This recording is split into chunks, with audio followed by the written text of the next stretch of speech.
नमस्कार दोस्तों, कैसे हैं आप सब। उम्मीद करता हूं कि आप सब लोग स्वस्थ होंगे और अपनी पढ़ाई में व्यस्त होंगे। तो दोस्तों, आज एक बार फिर से हम लेकर के उपस्थित हैं जीएस और करंट के प्रश्न। तो चलिए आज के लेक्चर में देख लीजिए दोस्त। पहला प्रश्न क्या कह रहा है, इसको देखिए। कह रहा है कि संविधान में मौलिक कर्तव्यों को शामिल किया गया।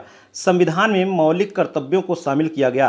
पहला कह रहा है स्वर्ण सिंह समिति की सिफारिश पर, कि कह रहा है संथानम समिति की सिफारिश पर, शाह समिति की सिफारिश पर, प्रशासनिक सुधार आयोग की सिफारिश पर। तो इसका राइट आंसर है दोस्त, इसका राइट आंसर है ए नंबर, स्वर्ण सिंह समिति की सिफारिश पर। देखिए हम आपको बता दें, संविधान में मौलिक कर्तव्यों को सरदार स्वर्ण सिंह समिति की सिफारिश पर 42वें संविधान संशोधन 1976 द्वारा ही जोड़ा गया। ठीक है, चलिए क्वेश्चन नंबर 2 की अगर बात करें, क्वेश्चन नंबर 2 क्या कह रहा है। कह रहा है कि सूची 1 तथा सूची 2 को सुमेलित कीजिए तथा नीचे दिए गए कूट से सही उत्तर चुनिए। इस सूची 1 में क्या है, झील दी गई है, और दूसरा सूची जो है उसमें दिया है भारत के राज्य, मतलब कौन सी झील किस राज्य में है, सही सुमेलित करना है और उत्तर बताना है आपको दोस्त। तो यहां पर देखिए जरा, कह रहा है कि सला झील महाराष्ट्र, हैफलांग झील अरुणाचल प्रदेश, लोनार झील राजस्थान, तलवारा झील असम। तो इसका आपको सही इसका जोड़ा बनाना है। तो हम आपको बता दें, सला झील का जो है संबंध है अरुणाचल प्रदेश से। ठीक है, ये अरुणाचल प्रदेश में है। दूसरा जो हैफलांग झील है ये है असम में। कहाँ है दोस्त, ये है असम में। ठीक है, और तीसरा जो लोनार है, लोनार झील कहाँ है, ये है महाराष्ट्र में। कहाँ है दोस्त, ये है महाराष्ट्र में। और जो तलवारा झील है दोस्त, तलवारा झील है राजस्थान में। कहाँ है, राजस्थान में। तो इसका जो कॉम्बिनेशन बन रहा है, क्या बन रहा है, पहले 2 आया, ठीक है, 1 2, फिर उसके बाद क्या आया 4, 2, 4, फिर उसके बाद आ रहा है क्या 2, 4, फिर 1 और फिर उसके बाद 3। तो 2 4 1 3 कहाँ है दोस्त, 2 4 1 3 है ये नंबर सी में। ठीक है, तो इसका सही उत्तर क्या हो गया, इसका सही उत्तर हो गया सी नंबर। ठीक है, चलिए क्वेश्चन नंबर 3 की अगर बात करें, क्वेश्चन नंबर 3 क्या कह रहा है। कह रहा है भारत में कन्याकुमारी की अवस्थिति है। ठीक है, भारत में कन्याकुमारी की अवस्थिति है, कहाँ है। कह रहा भूमध्य रेखा के दक्षिण में, कर्क रेखा के उत्तर में, मकर रेखा के दक्षिण में, भूमध्य रेखा के उत्तर में। तो कहाँ है मेरे दोस्त भारत में कन्याकुमारी कहाँ अवस्थित है, इसका राइट आंसर है डी नंबर, भूमध्य रेखा के उत्तर में। हम आपको बता दें कि भारत में कन्याकुमारी की अवस्थिति कर्क रेखा के दक्षिण में और भूमध्य रेखा या विषुवत रेखा के उत्तर में है। ठीक है, तो डी इसका राइट आंसर हो गया। क्वेश्चन नंबर 4 की तरफ बढ़े। क्वेश्चन नंबर 4 क्या कह रहा है। कह रहा है निम्नलिखित नहरों में कौन अटलांटिक और प्रशांत महासागरों को जोड़ती है, मतलब किसको किसको नहर जोड़ती है, अटलांटिक और प्रशांत महासागर को कौन इसमें से नहर है जो जोड़ती है दोनों को। ठीक है, कह रहा स्वेज नहर है, पनामा है, कि कील है, कि वेलैंड है। तो इसमें से कौन सी नहर है भाई जो दोनों को जोड़ती है, तो वो है पनामा नहर। कौन सी है, इसका राइट आंसर हो गया बी नंबर, पनामा नहर। क्योंकि देखिए पनामा नहर ही है जो प्रशांत महासागर से अटलांटिक महासागर को क्या करती है, जोड़ती है। ठीक है, अगला क्वेश्चन नंबर क्या कह रहा है, क्वेश्चन नंबर 5 की तरफ अगर बढ़े तो देखिए कह रहा है कि भारत के संदर्भ में निम्नलिखित युग्मों में से कौन सा युग्म सही सुमेलित नहीं है। मतलब इसमें कह रहा है सही सुमेलित नहीं है, 3 तो इसमें सुमेलित है, लेकिन चौथा कह रहा है कौन इसमें ऐसा है जो सुमेलित नहीं है। ठीक है, कह रहा है उच्च शक्ति मुद्रा, आरबीआई, जी बिल्कुल मुद्रा उद्रा की बात आ रही है, तो RBI reserve bank of India. कह रहा निजीकरण, नई आर्थिक नीति, जी बिल्कुल ये भी सही है। कह रहा गरीबी आकलन, कैलोरी ग्राहता, ये भी सही है। कह रहा हरित क्रांति, जैविक उर्वरक के लिए प्रोत्साहन नहीं, ये ही बिल्कुल क्या सुमेलित नहीं है। तो इसका राइट आंसर हो जाएगा क्या नंबर, डी नंबर इसका राइट आंसर हो जाएगा। क्योंकि आप जानते हैं कि जो हरित क्रांति है, हरित क्रांति कृषि क्षेत्रों में खाद्यान्नों की अधिक उपज देने के लिए ही चलाई गई थी। ठीक है, तो इसका खाद्यान्न से संबंध है। ठीक है, जरा क्वेश्चन नंबर 6 की बात करें तो क्वेश्चन नंबर 6 क्या कर रहा है, इसको भी देख लेते हैं। क्वेश्चन नंबर 6 देखिए, क्वेश्चन नंबर 6 में क्या कह रहा है दोस्त, इसको जरा ध्यान दीजिए। कह रहा है महात्मा गांधी ने सत्याग्रह शस्त्र का उपयोग सर्वप्रथम कहाँ किया था। तो इसका उपयोग सर्वप्रथम कहाँ किया था, ऐसा ये प्रश्न में कह रहा है दोस्त। ठीक है, तो कह रहा है कि चंपारण, बारदोली, दक्षिण अफ्रीका, दांडी। तो इसका राइट आंसर क्या हो जाएगा दोस्त, इसका राइट आंसर है सी नंबर, दक्षिण अफ्रीका।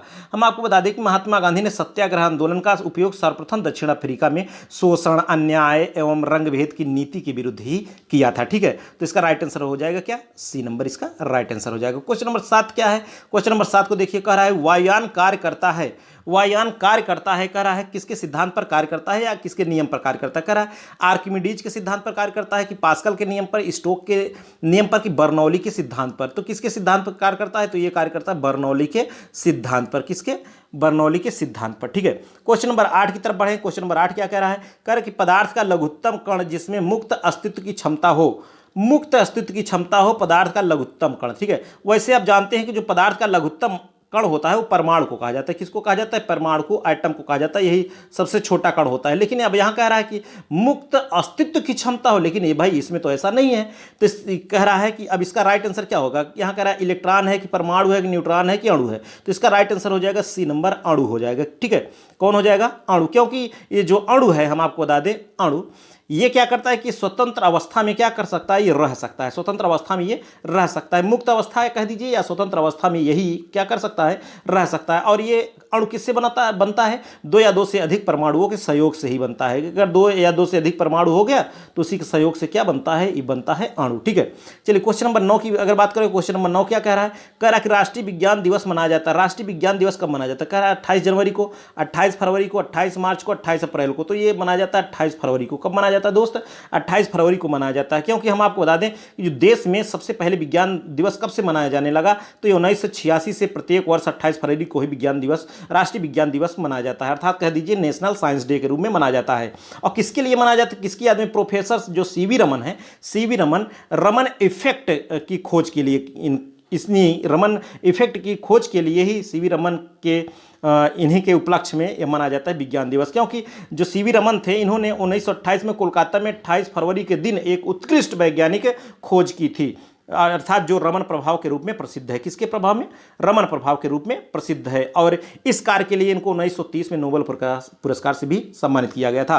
क्वेश्चन नंबर हम 10 की तरफ बढ़े तो क्वेश्चन नंबर 10 क्या कह रहा है? कह रहा है निम्नलिखित में से कौन पीतल के अवयव हैं? कौन इसमें से पीतल का अवयव है? कह रहा है जस्ता और तांबा, लौह तथा जस्ता, तांबा निकिल, तांबा और लौह। तो इसका राइट आंसर क्या दोस्तों? इसका राइट आंसर ए नंबर, जस्ता और तांबा। ठीक है, Zn+Cu। ठीक है, ये इसका है किसका? पीतल का ये अवयव है। ठीक है, जिंक और तांबा। क्योंकि पीतल जस्ता और तांबा के मिश्रण से ही बनाई गई एक मिश्र धातु होती है। और इसका उपयोग बर्तन, मूर्ति, वाद्य यंत्र, ताले, पानी की टोंटियां, गरीबों के लिए गहने आदि बनाने में इसका उपयोग होता है। क्वेश्चन नंबर हम 11 की बात करें। क्वेश्चन नंबर 11 देखिए, कह रहा है कि यदि दो संख्याओं का गुणनफल 320 है और उनका अनुपात 1:5 है, तो दोनों संख्याओं के वर्गों का अंतर क्या है? दोनों संख्याओं के वर्गों का अंतर आ जाएगा दोस्त, हम आपको बता दें, इसको आप कैलकुलेट करेंगे तो बिल्कुल आएगा क्या नंबर? इसका सी नंबर आएगा। ठीक है, 1536 इसका सही उत्तर है। क्वेश्चन नंबर 12 की अगर बात करें, क्वेश्चन नंबर 12 में देखिए, कह रहा है निम्नलिखित में से कौन सी फसल उकठा बीमारी से प्रभावित होती है? किस उकठा बीमारी से कौन सी फसल प्रभावित होती है? कह रहा अरहर है, सरसों है, बाजरा है, मूंगफली है। तो इसका राइट आंसर क्या है दोस्त? इसका सही उत्तर हम आपको बता दें, इसका राइट आंसर है अरहर। कौन है? अरहर है। ठीक है, उकठा बीमारी अरहर की फसल को प्रभावित करती है। अब इसमें क्या होता है कि इसमें पौधों की जो वैस्कुलर सिस्टम होता है, संवहनी प्रणाली होती है, वही नष्ट हो जाती है। समझ रहे हैं? और किसके कारण ये होता है? ये होता है फ्यूजेरियम उडम नामक कवक के द्वारा होती है। ठीक है, उकठा बीमारी। क्वेश्चन नंबर 13 की अगर बात करें, क्वेश्चन नंबर 13 क्या कह रहा है? देखिए, कह रहा आर्थिक एवं जैविक उपजों का अनुपात कहलाता है। आर्थिक और जैविक उपजों का अनुपात क्या कहलाता है? कह रहा है भूमि तुल्यांक अनुपात, फसल सूचकांक, बीज सूचकांक, कटाई सूचकांक। तो क्या कहलाता है दोस्त? इसका सही उत्तर क्या है? इसका सही उत्तर है कटाई सूचकांक कहलाता है। क्या कहलाता है? कटाई सूचकांक। इसका राइट आंसर क्या है? D number. हम आपको बता दें कि किसी फसल के तैयार हो जाने के बाद उसके जैविक उपज के लिए कटाई की गई सामग्री को थ्रेश किया जाता है, जिससे अनाज और जैविक पुष्प अलग अलग हो जाते हैं। समझ रहे हैं? और आर्थिक एवं जैविक उपजों के अनुपात को ही कटाई सूचकांक कहा जाता है। अगर इसके फार्मूला की अगर बात करें तो कटाई सूचकांक बराबर हो जाता है, क्या हो जाता है? कटाई सूचकांक बराबर हो जाता है अनाज उपज बटे जैविक उपज, अनाज उपज बटे जैविक उपज इंटू 100, ये उसका फार्मूला हो जाता है। ठीक है, क्वेश्चन नंबर 14 की अगर बात करें, क्वेश्चन नंबर 14 क्या कह रहा है? कह रहा है कि निम्नलिखित में से किस आंदोलन में हिंदू मुस्लिम एकता का वास्तविक रूप प्रतिबंधित हुआ? देखिए, कह रहा है कि निम्नलिखित में से किस आंदोलन में हिंदू मुस्लिम एकता का वास्तविक रूप प्रतिबिंबित हुआ? कह रहा भारत छोड़ो आंदोलन, स्वदेशी आंदोलन, कह रहा है खिलाफत आंदोलन, सविनय अवज्ञा आंदोलन। तो इसका सही उत्तर है खिलाफत आंदोलन। ठीक है, वर्ष 1919 में खिलाफत आंदोलन में हिंदू मुस्लिम एकता का वास्तविक रूप ही प्रतिबंधित हुआ था। किसके?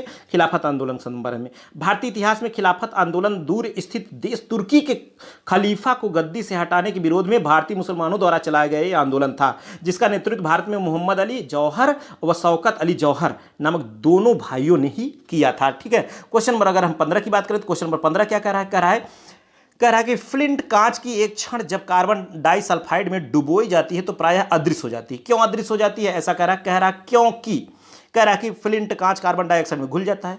फ्लिंट कांच का अपवर्तनांक वही है जो कार्बन सल्फाइड का है। जी बिल्कुल, यही इसका राइट आंसर है, बी इसका सही उत्तर है, क्योंकि कार्बन डाइसल्फाइड में विसर्जित होने पर फ्लिंट कांच की एक क्षण लगभग अदृश्य हो जाती है, क्योंकि दोनों में से एक ही अपवर्तनांक सूचकांक होता है दोनों में, समझ रहे हैं। तो अगला क्वेश्चन नंबर 16 की अगर बात करें तो क्वेश्चन नंबर 16 क्या कह रहा है, इसको भी जरा ध्यान दे देते हैं। क्वेश्चन नंबर 16 देखिए, कह रहा है कि समस्थानिक रखते हैं, समस्थानिक क्या रखते हैं, कह रहा है कि परमाणु क्रमांक समान परमाणु क्रमांक, कह रहा है समान द्रव्यमान संख्या और परमाणु क्रमांक समान अवगाद्रो संख्या समान द्रव्यमान संख्या।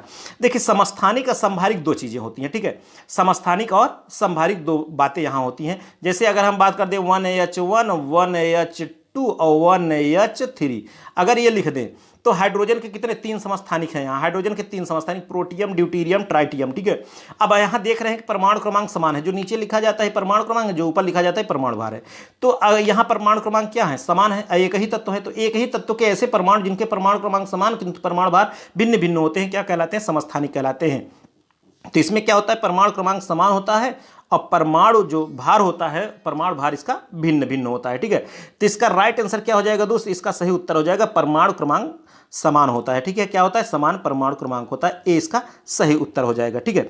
अगला क्वेश्चन देखिए, क्वेश्चन नंबर हम अगर 17 की बात करें तो देखिए जरा, कह रहा है एक पिता की आयु उसके पुत्र की आयु की 4 गुनी है, एक पिता की आयु उसके पुत्र की आयु की 4 गुनी है, 6 वर्ष बाद पिता की आयु उसके पुत्र की आयु की 3 गुनी हो जाएगी, पुत्र की आयु है। अब बताइए पुत्र की आयु कितनी है, अगर इसको आप हल करेंगे, हम आपको बता दें, तो इसका राइट आंसर हो जाएगा 12 वर्ष आएगा। कितना आएगा, 12, क्योंकि आप पुत्र की आयु मान लेंगे कितना है वर्ष है, 100 वर्ष मान लेंगे। आप पिता की आयु कितना हो जाएगा, 4 गुनी है तो 4x हो जाएगा, समझ रहे हैं।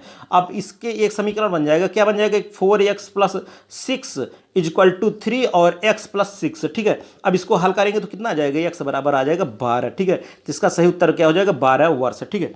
अगला क्वेश्चन देखिए, क्वेश्चन नंबर 18 क्या कह रहा है, उसको भी ध्यान दीजिए। कह रहा है जैन कल्पसूत्र के लेखक थे, जैन कल्पसूत्र के लेखक कौन थे, यहां पर ऐसा कह रहा है। तो इसके लेखक थे भद्रबाहु, कौन थे, भद्रबाहु, ए इसका राइट आंसर है। अगला क्वेश्चन नंबर 19 क्या कह रहा है, 19 नंबर को देखते हैं। कह रहा है निम्नलिखित में से किसने गांधी जी को चंपारण में आमंत्रित किया था, किसने गांधी जी को चंपारण में आमंत्रित किया था, यह क्वेश्चन 2 बार आ चुका है, समझ रहे हैं। कह रहा है जेबी कृपलानी, राजेंद्र प्रसाद, मोतीलाल नेहरू, राजकुमार शुक्ल, तो ये किए थे राजकुमार शुक्ल, डी इसका सही उत्तर है, राजकुमार शुक्ल। अगला क्वेश्चन देखिए, क्वेश्चन नंबर 20 कह रहा है कि नाथुला दर्रा भारत के किस राज्य में स्थित है, नाथुला दर्रा किस राज्य में स्थित है भारत के, ऐसा ये प्रश्न पूछ रहा है। तो ये कहाँ स्थित है, ये है सिक्किम में, कहाँ है, सिक्किम में।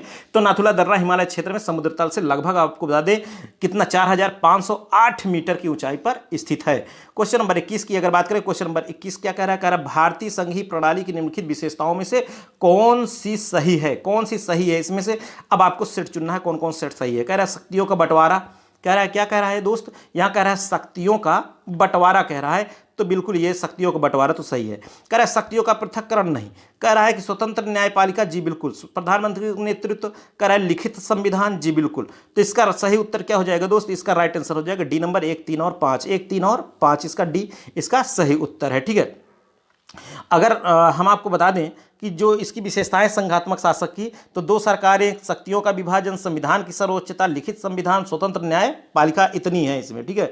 तो चलिए अगला क्वेश्चन देख लेते हैं। क्वेश्चन नंबर हम 22 की अगर बात करें, क्वेश्चन नंबर 22 कह रहा है निम्नलिखित योजनाओं में से कौन सा एक लघु बचत योजनाओं में सम्मिलित नहीं है, ऐसा कह रहा है लघु बचत योजनाओं में कौन एक सम्मिलित नहीं है। कह रहा है सार्वजनिक क्षेत्र बैंक बचत खाता, सार्वजनिक भविष्य निधि, फिर कह रहा है यहाँ पर कि वरिष्ठ नागरिक बचत योजना, राष्ट्रीय बचत प्रपत्र, 8वां निर्गम, ठीक है। तो इसका राइट आंसर क्या है दोस्तों, इसका सही उत्तर है ए नंबर, सार्वजनिक क्षेत्र बचत खाता, ठीक है, सार्वजनिक क्षेत्र बैंक बचत खाता इसका सही उत्तर है। अब चलते हैं अगले क्वेश्चन पर। क्वेश्चन नंबर 23 की अगर बात करें तो 23 नंबर में कह रहा है यूरोप में 4 राजधानियों से होकर प्रवाहित होने वाली नदी है, बताइए यूरोप में, कहाँ, यूरोप में 4 राजधानियों से होकर प्रवाहित होने वाली कौन नदी है। कह रहा है डेन्यूब नदी है, म्यूर्स नदी है, राइन है कि लॉयर है। तो इसका राइट आंसर क्या है दोस्त, इसका सही उत्तर है डेन्यूब, कौन, डेन्यूब इसका सही उत्तर है। यही नदी है जो 4 राजधानियों से होकर प्रवाहित होती है। अब डेन्यूब नदी की अगर बात करें तो डेन्यूब नदी यूरोप में 4 राजधानियों, कौन कौन सी राजधानियों, वियना जो कि ऑस्ट्रिया में है, ब्रातिस्लावा ये जो कि स्लोवाकिया में है, और बुडापेस्ट हंगरी में है, और बेलग्रेड सर्बिया में है। ये सहित कुल मिला के और अन्य शहरों से होकर की ये बिल्कुल चलती है, ठीक है। क्वेश्चन नंबर 24 की अगर बात करें, क्वेश्चन नंबर 24 की, तो कह रहा है हीरे के लिए प्रसिद्ध किम्बरले खान अवस्थित है, किम्बरले खान अवस्थित है? किसके लिए? हीरे के लिए प्रसिद्ध जो खान है उसका नाम है किम्बरले खान। कहाँ अवस्थित? कह रहा है डेनमार्क में है, बेल्जियम में है, दक्षिण अफ्रीका में कि ऑस्ट्रेलिया में? भैया रे भैया, बाप रे बाप, बाबू रे बाबू, ये कहाँ है मेरे भाई? हीरा के लिए प्रसिद्ध किम्बरले खान कहाँ है, ऐसा ये कह रहा है। तो कह रहा है डेनमार्क है, बेल्जियम, तो ये है मेरे भाई दक्षिण अफ्रीका। अगर यही होती तो मज़ा आ जाता। मज़ा आ जाता कि नहीं आ जाता?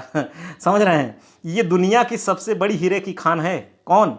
किम्बरले। समझ रहे हैं? जो दक्षिण अफ्रीका में है, दुनिया की सबसे बड़ी हीरे की खान है। इसे बिग होल भी कहा जाता है। क्या कहा जाता है? इसे कहा जाता है बिग होल। क्या कहा जाता है दोस्त? इसे कहा जाता है बिग होल भी कहा जाता है। यह डायमंड खान इतनी बड़ी है कि इसे वास्तव में अंतरिक्ष से भी देखा जा सकता है। समझ रहे हैं? कहाँ से? अंतरिक्ष से भी देखा जा सकता है। क्वेश्चन नंबर अगर हम 25 की बात करें तो कह रहा भारत में जनमत के निर्माण में मुख्य तत्व होता है। भारत में जनमत के निर्माण में मुख्य तत्व होता है। कह रहा परिवार होता है, स्वतंत्र प्रेस होता है, न्यायिक निर्णय होता है, शिक्षा संस्थाएं होती हैं। इसका सही उत्तर क्या है मेरे दोस्त? इसका राइट आंसर क्या है? स्वतंत्र प्रेस। इसका सही उत्तर क्या है? स्वतंत्र प्रेस। क्योंकि भारत में जनमत के निर्माण में मुख्य तंत्र यही होता है। समझ रहे हैं? इसे भारतीय लोकतंत्र का चौथा स्तंभ भी कहा जाता है और किसी देश के लोकतंत्र के कुशल प्रशासक में इसकी बहुत ही महत्वपूर्ण भूमिका होती है। क्वेश्चन नंबर 26 की अगर बात करें, क्वेश्चन नंबर 26 कह रहा है कि श्रमेव जयते कार्यक्रम निम्नलिखित में से किसके नाम से जुड़ा है? कौन? श्रमेव जयते, सत्यमेव जयते नहीं है, श्रमेव जयते कार्यक्रम निम्नलिखित में से किसके नाम से जुड़ा है? कह रहा है वीवी गिरी, वीर सावरकर, लाल बहादुर शास्त्री, पंडित दीनदयाल उपाध्याय। तो इसका सही उत्तर क्या होगा मेरे भाई? इसका सही उत्तर होगा डी नंबर, पंडित दीनदयाल उपाध्याय। पंडित दीनदयाल उपाध्याय। क्योंकि श्रमेव जयते कार्यक्रम पंडित दीनदयाल उपाध्याय के नाम से ही जुड़ा है। यह श्रम एवं रोजगार मंत्रालय का भारत सरकार द्वारा चलाया गया कार्यक्रम है। 16 अक्टूबर 2014 को कार्यक्रम का शुभारंभ करते हुए जो प्रधानमंत्री अपने नरेंद्र मोदी हैं, इन्होंने कहा कि राष्ट्र निर्माण और राष्ट्र के विकास में श्रमेव जयते की उतनी ही भूमिका है जितनी सत्यमेव जयते की होती है। ठीक है। क्वेश्चन नंबर 27 की अगर बात करें, क्वेश्चन नंबर 27 क्या कह रहा है? कह रहे हैं निम्नलिखित में से किस एक को भारत में निदेशित कोर उद्योगों में सम्मिलित नहीं किया जाता है? किसमें? कोर उद्योग में सम्मिलित नहीं किया जा सकता। कह रहा है सीमेंट है कि स्टील है, सॉफ्टवेयर है कि कोयला? तो इसका सही उत्तर क्या है? इसका सही उत्तर है सॉफ्टवेयर को सम्मिलित नहीं किया जा सकता है। और किसके देखिए भारत में 8 कोर उद्योगों को मुख्य रूप से जगह दी गई है। 8 कोर उद्योग कौन कौन है? जैसे कोयला उत्पादन है, प्राकृतिक गैस उत्पादन है, कच्चा तेल उत्पादन है, उर्वरक उत्पादन है, सीमेंट उत्पादन है, स्टील उत्पादन है, पेट्रोलियम रिफाइनरी उत्पादन है और विद्युत उत्पादन है। समझ रहे हैं? क्वेश्चन नंबर 28 की अगर बात करें, क्वेश्चन नंबर 28 क्या कर रहा है? देखिए कह रहा है सोनार अधिकांशतः प्रयोग में लाया जाता है। सोनार क्या है? पहली बात तो यही आपको समझना है। तो सोनार एक ऐसी प्रणाली है जो पानी के नीचे वस्तुओं का पता लगाने और ढूंढने के लिए ध्वनि तरंगों का उपयोग करती है। समझ रहे हैं? तो इसका सही उत्तर क्या हो जाएगा? हम बता दें, अब आप पानी और ध्वनि तरंगे आप इससे समझ गए होंगे तो आपको पता चल गया होगा कि जो है किसके लिए उपयोग में लाई जाती है? नौ संचालकों द्वारा प्रयोग में लाई जाती है। किसके द्वारा? नौ संचालकों द्वारा प्रयोग में यह लाई जाती है। क्वेश्चन नंबर 29 की बात करें तो क्वेश्चन नंबर 29 क्या कह रहा है? कह रहा है कोई व्यक्ति ₹10 में 11 सेब खरीद कर ₹11 में 10 सेब बेचता है। 10 रुपया खरीदेगा 11 सेब, 11 रुपये में 10 सेब बेचता है। समझ रहे हैं? 10 सेब बेचता है तो उसे कितने प्रतिशत लाभ होता है? कितने प्रतिशत उसको लाभ होता है, ऐसा यह प्रश्न में कह रहा है। तो उसको लाभ होगा मेरे भाई, इसका राइट आंसर हो जाएगा ए नंबर 21। समझ रहे हैं? कितना? 21% का उसको लाभ होगा। इसको हल करेंगे तो आ जाएगा। ठीक है। इसका हालांकि अलग से आपको लेक्चर हम बताएंगे, इसमें प्रतिशतता और जो है लाभ हानि समय चाल। क्वेश्चन नंबर 30 की तरफ बढ़ते हैं। क्वेश्चन नंबर 30 क्या कर रहा है? कह रहा है जब दो वृत्त एक दूसरे को काटते नहीं हैं, दो वृत्त एक दूसरे को काटते नहीं हैं, ये द्विवृत्त हैं, एक दूसरे को काटते नहीं हैं। समझ रहे हैं? कह रहा है तब उभयनिष्ठ स्पर्श रेखाओं की संख्या है। उभयनिष्ठ स्पर्श रेखाओं की संख्या कितनी हो जाएगी? ये तो ऐसे चलेगा, एक ठो ऐसे चलेगा। समझ रहे हैं? एक ठो ऐसे चलेगा, एक ठो ऐसे चलेगा उभयनिष्ठ में। समझ रहे हैं? तो कितनी कुल रेखाएं हो जाएंगी? ये हो जाएंगी, इनकी संख्या कितनी हो जाएगी? 4। कितनी हो जाएगी? 4 दोस्त। ठीक है। तो इसका राइट आंसर क्या हो जाएगा? सी नंबर इसका सही उत्तर है। चलिए अब हम बात कर लेते हैं थोड़ा सा दोस्त, हम आपको बता दें। चलिए ये तो रहा जीएस के प्रश्न, ये रहे। अब हम थोड़ा सा करंट की बात करते हैं। किसकी बात करते हैं? करंट की बात करते हैं। करंट अफेयर में क्वेश्चन नंबर 31 देखिए, करंट अफेयर का क्वेश्चन आ गया।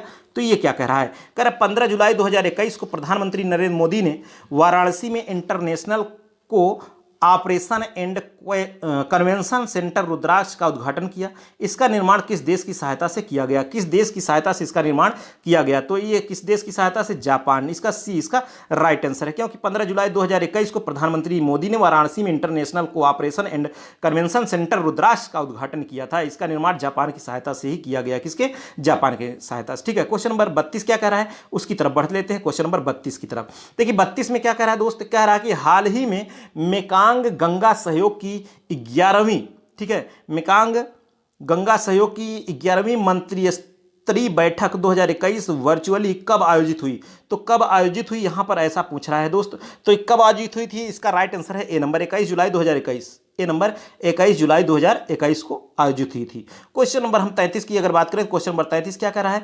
कह रहा है कि जुलाई 2021 में किस देश ने दुनिया का पहला संयुग्मित कंजुगेट कोविड-19 का टीका विकसित किया? बताइए। ये एकदम बिल्कुल बहुत ही इंपॉर्टेंट क्वेश्चन है दोस्तों। इसका सही उत्तर क्या है? इसका सही उत्तर है क्यूबा। ठीक है, कौन? क्यूबा। क्योंकि हम आपको बता दें जुलाई 2021 में क्यूबा ने विश्व का पहला संयुग्मित कोविड-19 टीका, कौन? एक टीका का नाम हम आपको ध्यान से सुनिएगा, सोबेराना 2 विकसित किया। क्या विकसित किया मेरे दोस्त? सोबेराना 2, सोबेराना 2 विकसित किया था। ठीक है, चलिए क्वेश्चन नंबर 34 क्या कह रहा है? 34 की अगर बात करें तो 34 नंबर को देखिए, कह रहा है जुलाई 2021 में एरियल हेनरी ने किस देश के नए प्रधानमंत्री के रूप में पदभार ग्रहण किया? कौन? Aerial Henry. एरियल हेनरी ने किस देश के नए प्रधानमंत्री के रूप में पदभार ग्रहण किया? कह रहा है दक्षिण सूडान, सीरिया, हैती, चिली। समझ रहे हैं? तो इसका राइट आंसर क्या है मेरे दोस्त? इसका राइट आंसर है हैती। सी इसका सही उत्तर है। किस देश के रूप में इन्होंने पदभार ग्रहण किया? हैती। चलिए अगला क्वेश्चन देख लेते हैं। क्वेश्चन नंबर 35 क्या कह रहा है उसको भी देखते हैं। क्वेश्चन नंबर 35 कह रहा है जुलाई 2021 में विदेश मंत्री एस जयशंकर ने किस शहर में स्थापित महात्मा गांधी की प्रतिमा का अनावरण किया? बिल्कुल, जुलाई 2021 में विदेश मंत्री एस जयशंकर ने किस शहर में स्थापित महात्मा गांधी की प्रतिमा का अनावरण किया? कह रहा है Tbilisi, casino, Saint Petersburg, New York. तो इसका सही उत्तर क्या है मेरे भाई? इसका राइट आंसर है ए नंबर तिब्लिसी। ठीक है, कहाँ? तिब्लिसी में महात्मा गांधी की प्रतिमा का अनावरण किया। क्वेश्चन नंबर 36 की अगर बात करें, क्वेश्चन नंबर 36 कह रहे जुलाई 2021 में किसे प्रतिष्ठित लोकमान्य तिलक राष्ट्रीय पुरस्कार प्रदान किए जाने की घोषणा की गई? कौन सी पुरस्कार प्रदान किए जाने की घोषणा की गई? लोकमान्य तिलक राष्ट्रीय पुरस्कार, लोकमान्य तिलक राष्ट्रीय पुरस्कार प्रदान करने की घोषणा की गई। तो इसका राइट आंसर क्या है मेरे भाई? इसका कह रहा है कि doctor M S Swaminathan, doctor Naresh Trehan, doctor Randeep Guleria, doctor Cyrus Poonawalla. तो इसका राइट आंसर है डॉक्टर साइरस पूनावाला। इसका राइट आंसर है, क्योंकि जुलाई 2021 में लोकमान्य तिलक ट्रस्ट द्वारा वर्ष 2021 का प्रतिष्ठित लोकमान्य तिलक राष्ट्रीय पुरस्कार serum institute of India SII के अध्यक्ष डॉक्टर साइरस पूनावाला को प्रदान किए जाने की घोषणा की गई है। क्वेश्चन नंबर 37 की तरफ बढ़ लेते हैं। कह रहा 25 जुलाई 2021 को केंद्रीय गृह मंत्री अमित शाह, एक प्रश्न तो यही आ गया, केंद्रीय गृह मंत्री कौन है? अमित शाह ने कहां पर हरित सोहरा वनीकरण अभियान का शुभारंभ किया? ये गृह मंत्री अमित शाह ने कहां पर हरित सोहरा वनीकरण अभियान का शुभारंभ किया? कह रहा गंगटोक में कि हुगली में, चेरापूंजी में कि गुवाहाटी में? समझ रहे हैं? अब इसका सही उत्तर क्या है मेरे भाई? इसका राइट आंसर क्या होगा? जी बिल्कुल बताइए, इसका सही उत्तर क्या होगा? तो इसका राइट आंसर आपको बता दें, सी नंबर चेरापूंजी। कहाँ? चेरापूंजी इसका सही उत्तर है, क्योंकि 25 जुलाई 2021 को केंद्रीय गृह मंत्री अमित शाह ने चेरापूंजी सोहरा मेघालय में हरित सोहरा वनीकरण अभियान का शुभारंभ किया। यह वनारोपण जो है अभियान मेघालय सरकार द्वारा असम राइफल्स के सहयोग से चलाया जाएगा। क्वेश्चन नंबर 38 की तरफ बढ़ते हैं। क्वेश्चन नंबर 38 क्या कह रहा है? कह रहा है जुलाई 2021 में कौन सा राज्य ट्रांसजेंडर समुदाय को सरकारी नौकरियों में आरक्षण प्रदान करने वाला देश का पहला राज्य बन गया है? ट्रांसजेंडर समुदाय को सरकारी नौकरी देगा भैया, ट्रांसजेंडर को, समझ रहे हैं? सरकारी नौकरी देने वाला पहला कौन सा राज्य बन गया है देश का? कह रहा केरल है कि तमिलनाडु है कि आंध्र प्रदेश है कि कर्नाटक है? इसमें से इसका सही उत्तर क्या होगा मेरे भाई? देख लीजिए, इसका राइट आंसर है कर्नाटक, डी। कौन बन गया है? कर्नाटक। क्योंकि जुलाई 2021 में कर्नाटक सभी सरकारी सेवा में ट्रांसजेंडर समुदाय के लिए 1% आरक्षण प्रदान करने वाला 1% केवल 100 में 1, ठीक है, 1% आरक्षण प्रदान करने वाला देश का पहला राज्य बन गया है। सभी सामान्य और साथ ही तीसरे लिंग के लिए आरक्षित श्रेणियों में 1% आरक्षण निर्धारित किया गया है। ठीक है, क्वेश्चन नंबर 39 की अगर हम बात करें तो क्वेश्चन नंबर 39 देखिए क्या कह रहा है। कह रहा है कि इसरो नासा संयुक्त मिशन निसार उपग्रह किस वर्ष लॉन्च किया जाएगा, किस वर्ष लॉन्च किया जाएगा, ऐसा कह रहा है कि 21 में कि 22 में कि 23 में कि 24 में, 2023 में लॉन्च किया जाएगा। कब किया जाएगा? 2023 में यह लॉन्च किया जाएगा। चलिए क्वेश्चन नंबर 40 की अगर बात करें तो क्वेश्चन नंबर 40 क्या कह रहा है, इसको देखिए। कह रहा है कारगिल विजय दिवस कब मनाया जाता है, कारगिल विजय दिवस कब मनाया जाता है, ऐसा ये प्रश्न में कह रहा है। 26 जुलाई को, 23 जुलाई को, 22 जुलाई को, 15 जुलाई को, तो कब मनाया जाता है कारगिल दिवस दोस्त? इसका राइट आंसर ए नंबर 26 जुलाई को मनाया जाता है। कब? 26 जुलाई को मनाया जाता है। तो दोस्त चलिए आज के हमारे इस लेक्चर में बस यहीं तक रखते हैं, फिर मिलेंगे नेक्स्ट लेक्चर के साथ। Okay, thank you.